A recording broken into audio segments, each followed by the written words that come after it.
Hello दोस्तों, तो आपका free M P study channel में स्वागत है। और हम देख रहे हैं कक्षा 12वीं की एनसीईआरटी गणित की प्रश्नावली 1.4 का प्रश्न 9वां है, जो कि इस प्रकार दिया गया है। मान लीजिए कि परिमेय संख्याओं के समुच्चय Q में निम्नलिखित प्रकार से परिभाषित एक द्विआधारी संक्रिया है। ठीक है, तो हमें इसका क्या करना है। मान लीजिए कि हमारी एक पहली वाली संक्रिया है A से B में, और संक्रिया जो है A - B होगी। क्रम विनिमय तथा साहचर्य ज्ञात करना है। तो हम सबसे पहले ए और बी के मान लेते हैं। ठीक है, तो हल में लिखा है हल, वो जो दिया है वो है संक्रिया ए संक्रिया बी। ठीक है, A - B है, तो हमें यहाँ पे मानते हैं जो हमारा ए बराबर हो जाएगा वो हो जाएगा 2, और बी बराबर हो जाएगा हमारा 3, और बराबर में आ जाएगा क्या 2 - 3। क्रम विनिमय निकाल रहे हैं। ठीक है, क्रम विनिमय के लिए तो इसका रिजल्ट आ जाएगा कितना -1। इसी प्रकार से हम निकालते हैं 3 संक्रिया 2, तो इसका रिजल्ट हो जाएगा 3 - 2। आंसर आ जाएगा कितना +1। तो क्या है, ये दोनों ही बराबर नहीं हैं। तो हम कहेंगे कि 2 संक्रिया 3 बराबर नहीं हैं 3 संक्रिया 2 के, अतः यह क्रम विनिमय नहीं होगा। अतः यह क्रम विनिमय नहीं है, विनिमय नहीं है। क्रम विनिमय कब होता है, जब दोनों का रिजल्ट बराबर आती। अब इसके बाद में हमारा क्या है, इसी को हमें साहचर्य निकालना है। तो यहाँ पर साहचर्य लिखते हैं।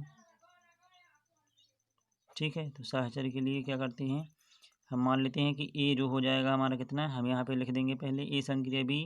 पहले सॉल्व होगा तो कोष्टक इसमें लगाते हैं, इसके बाद में लगाते हैं सी संक्रिया करके, फिर बराबर में लिख देते हैं कि ये संक्रिया बी जो है, हम यहाँ एक की वैल्यू ए की मान लेते हैं 1, बी की मान ली हमने 2 वैल्यू, और उसको हमने कोष्टक लगा दिया, और संक्रिया लगा के हमने लिख दिया सी की मान ली 3। तो ये क्या हो जाएगा, एक संक्रिया 2 का मतलब है 1 - 2, और संक्रिया 3 जहाँ कितना लगी है, तो इसका रिजल्ट आ जाएगा कितना -1 संक्रिया आ जाएगी। इसके बाद लिखा है 3, तो ये हो जाएगा हमारा ए हो गया बी। जब इसको सॉल्व करते हैं तो क्या आ जाएगा हमारा, -1 था, -3 हो जाएगा। ठीक है, तो ए माइनस क्या हो जाएगा बी, तो ये कितना हो जाएगा हमारा पूरा -4 रिजल्ट आ जाएगा। अब हम निकालना है इसी का साहचर्य के लिए क्या करते हैं हम, अब हमने ए संक्रिया बी में कोष्टक लगाया था, हम लगाएंगे बी संक्रिया सी में। तो ए संक्रिया लगा देते हैं, कोष्टक के अंदर लिख देंगे अब बी संक्रिया सी, इसको लिख देते हैं, और बराबर में क्या हो जाएगा हमारा ए संक्रिया जा की तरह रहेगा, और जिसमें कोष्टक लगा उसको पहले सॉल्व करेंगे, तो हो जाएगा हमारा B - C, और इसकी जगह पर हम इसके मान रख देंगे। एक ही था, एक का था 1 संक्रिया और बी की थी 2, और सी की मानी थी हमने 3। तो इस तरह से हमारा इसका मान रख दिए हमने, और फिर इसके बाद हम जाके था इनको लिखते हैं और इसको सॉल्व करते हैं। तो यहाँ पर आ जाएगा 2 - 3, तो -3 है, तो यहाँ पे -1 बचेगा।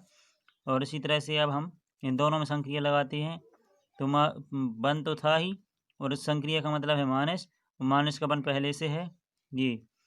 अब हम क्या करते हैं, कोष्टक खोलते हैं माइनस के चिन्ह से, तो हो जाएगा हमारा +1। ठीक है, माइनस माइनस हो गया +1, और दोनों हो गए बराबर में कितना 2, इसका रिजल्ट हो गया 2। तो ये -4 आया था, ये 2 आ गया। अतः हम कहेंगे कि यहाँ पर ए संक्रिया बी संक्रिया सी क्या है, बराबर नहीं है, किसके बराबर नहीं है, ए संक्रिया बी संक्रिया सी अंदर रहेंगे कोष्टक के। ठीक है, कोष्टक के अंदर है ए, इसके बराबर नहीं है, अतः यह क्रम विनिमय नहीं है। अतः यह क्या साहचर्य नहीं है, हमने ये साहचर्य निकाला, अतः यह साहचर्य नहीं है। तो हमने देखा इसको कैसे हमने क्रम विनिमय निकाला, कैसे साहचर्य निकाला। ठीक है, अब हम इसका अगला क्वेश्चन करेंगे। ये हमारा नंबर पहले का था। दूसरा प्रश्न है, क्या है वो, ए संक्रिया बी बराबर है A² + B², और इसमें हमें निकालना है क्या, फिर से क्रम विनिमय और साहचर्य को चेक करना है। तो हम इसके लिए क्या लिखेंगे, सबसे पहले लिखते हैं कि दिया है हमारा ए संक्रिया बी। ठीक है, इसमें भी लिखते हैं कि दिया है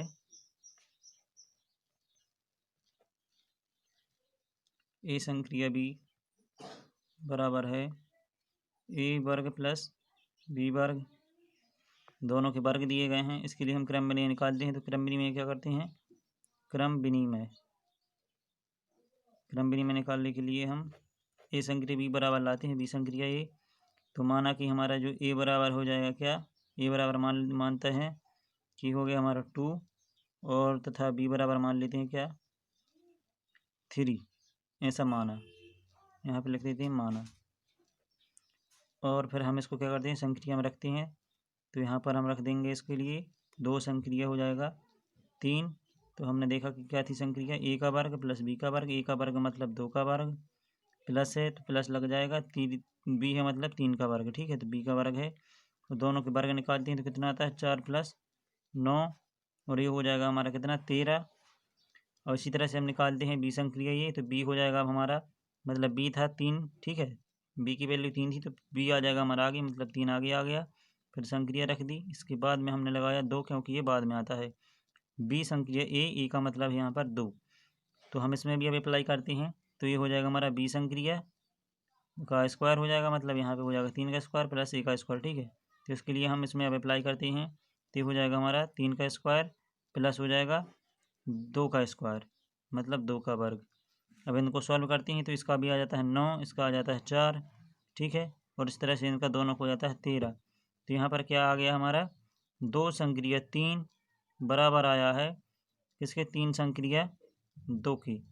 अतः क्या कहेंगे, अतः यह क्रम विनिमय है, ठीक है। अतः यह संक्रिया क्रम विनिमय है, क्रम विनिमय है। अब इसके बाद हम देखते हैं इसके लिए साहचर्य, तो यहाँ पे लिखते हैं साहचर्य हेडिंग। तो साहचर्य निकालने के लिए हम 3 मानों को लेते हैं। तो ये बराबर हमने 2 लिया था, बी बराबर 3। इसी तरह से हम यहाँ पे मानते हैं कि माना सी बराबर हो जाएगा हमारा क्या, सी बराबर ले लिया हमने 4। तो यहाँ पे क्या निकालेंगे, हम पहले निकालते हैं ए संक्रिया बी, इसको पहले सॉल्व करते हैं तो कोष्टक में रखते हैं। इसके बाद लगाते हैं संक्रिया सी, बराबर में आ जाता है इसका सॉल्यूशन क्या होता है, ए संक्रिया बी का मतलब है ए वर्ग प्लस बी वर्ग, कोष्टक है, फिर संक्रिया लगाते हैं जाके था, संक्रिया लगा दी, फिर सी का सी लिख देते हैं सी, और इसकी जगह पे हम वैल्यू को पुट करते हैं। तो ए का हो जाएगा 2, 2 का वर्ग हो जाएगा, बी की थी 3 तो 3 का वर्ग हो जाएगा। संक्रिया रख देते हैं जाके था, और उसके बाद में रख देते हैं यहाँ पे संक्रिया, और जो सी की वैल्यू थी वो थी 4, तो 4 रख देते हैं, ठीक है। 2 का सॉल्व करते हैं तो यहाँ पे आता है 4 प्लस 3 का करने पर आता है 9, और इसका क्या करते हैं कोष्टक के अंदर संक्रिया लगा देते हैं 4, और उसके बाद में दोनों को टोटल कर देते हैं। तो टोटल करने पर आता है कितना 13, और संक्रिया हो जाती है 4। और फिर इसको क्या करते हैं हम सॉल्व करते हैं, तो ये हो गया अब हमारा, ये हो गया बी। तो ए का वर्ग मतलब 13 का वर्ग आ जाएगा, 13 का वर्ग संक्रिया मतलब यहाँ पे अब आ जाएगा किसका, प्लस लग जाएगा, प्लस फिर हो जाएगा हमारा 4 का वर्ग, ठीक है। तो हम अब 13 का वर्ग निकालेंगे, तो 13 का वर्ग रखते हैं 169 प्लस का आ जाएगा हमारा कितना 16, और इन दोनों को टोटल करेंगे फिर, ठीक है। तो टोटल करने पर क्या आता है 6 9 15 की 5 हाथ से लग गई, 1 और 1 और 6 7 7 और 1 8, 8 जाके आएंगे यहाँ पे और 1 जाके आ जाएगा, तो 185 हो जाता है इस प्रकार से। और हम निकालते हैं अब क्या, ए संक्रिया बी रहेगा, लेकिन अब की बार बी और सी को पहले सॉल्व करेंगे। तो बी और सी में कोष्टक लगा देते हैं, तो ये किस प्रकार से हो जाएगा, ए संक्रिया जाके तक हो जाएगी, यहाँ पर कर देते हैं बी का वर्ग प्लस सी का वर्ग, इन दोनों को लिख देते हैं साथ में। फिर इसके बाद में हम ए संक्रिया जाके तक लिखते हैं, और इन दोनों की जगह वैल्यू पुट करेंगे, ठीक है। तो वैल्यू पुट करने पर यहाँ पे हो जाएगा 2 का वर्ग, यहाँ पे हो जाएगा सी का मतलब है 4 का वर्ग, ठीक है, 4 का वर्ग हो जाएगा। यहाँ पे बी की वैल्यू क्या थी हमारी 3 थी, 3 का वर्ग प्लस 4 का वर्ग, और यहाँ पर थी हमारी 2, तो यहाँ पे 2 पुट कर देते हैं, और उसके बाद में लिख देते हैं यहाँ पर क्या, इन दोनों को सॉल्यूशन। तो 2 संक्रिया आ जाएगा, इसको जहाँ की तरह लिखते हैं, फिर 3 का वर्ग हो जाता है 9 प्लस 4 का वर्ग हो जाता है 16, और फिर इन दोनों को टोटल करेंगे।